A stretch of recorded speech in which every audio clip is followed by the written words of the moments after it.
Сайн байцгаана уу эрхэм мөндөд үзэгчдээ та бүхэндээ мэдээллийн хөтөлбөр хүрэхэд бэлэн болоод байна. Өнгөрсөн шөнийн байдлаар манай хотын бахархал болсон пүүшмэн нийт 18 гэмт хэргийг газар дээр нь зогсоосон байна.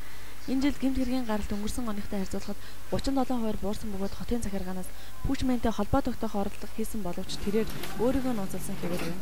Төв шуудан пүүшмэн гэж хаягдсан шүтэн бишрэгчд болон талархсан хүмүүсийн захидал дарагдаад байгаа гэж.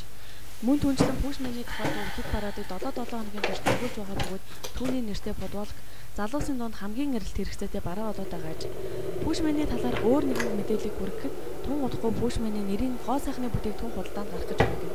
Учир нь бүсгүүчид пүүшмэний тухай уран сайхны киног анги алсгүй үзэж байгаа нь гоо сайхны бүтээгдэхүүн үйлдвэрлэх сэтэл болсон гэж үйлдвэрийн хэзэлж байна. Түүнхэд багчуудаа сайхан мэдээ дуулахад пүүшмэний тухай хөдөлгөөн киноны шинээр эх сард нээлттэй хийхээр болжээ. Энэ байдлыг дагаад зохиолчид зөвхөн пүүшмэний тухай 100 гаруй ном бичээд байна.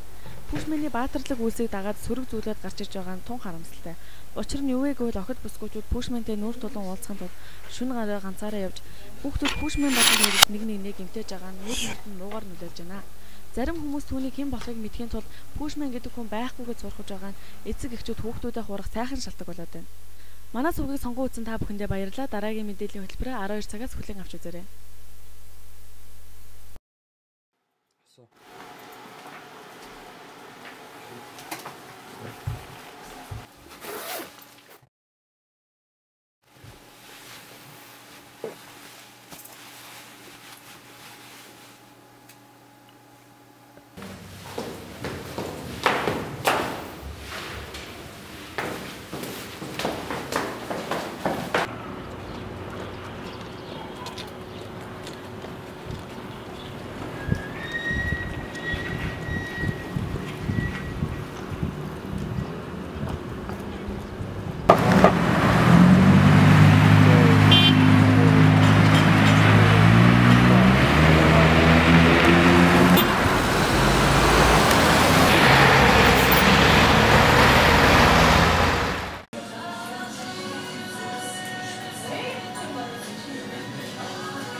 Хөөж ажил дороо өстэй.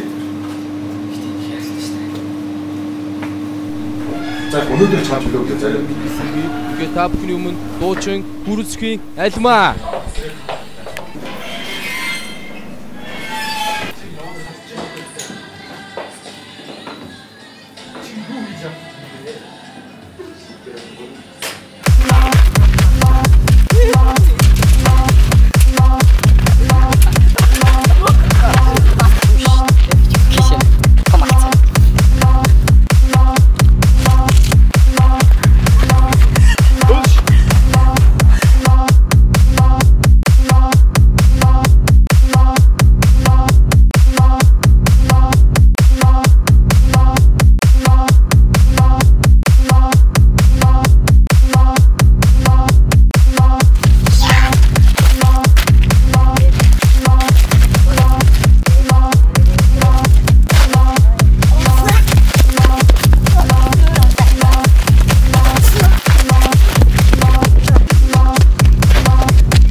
Чи тэнийг юм уу?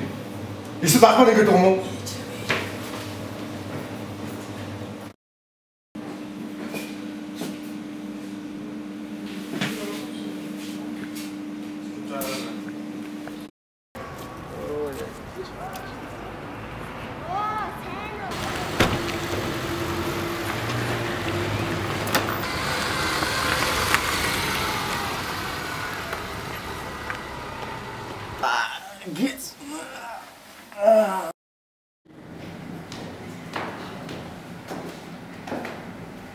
Ёо, туслаарай. Гидис. За.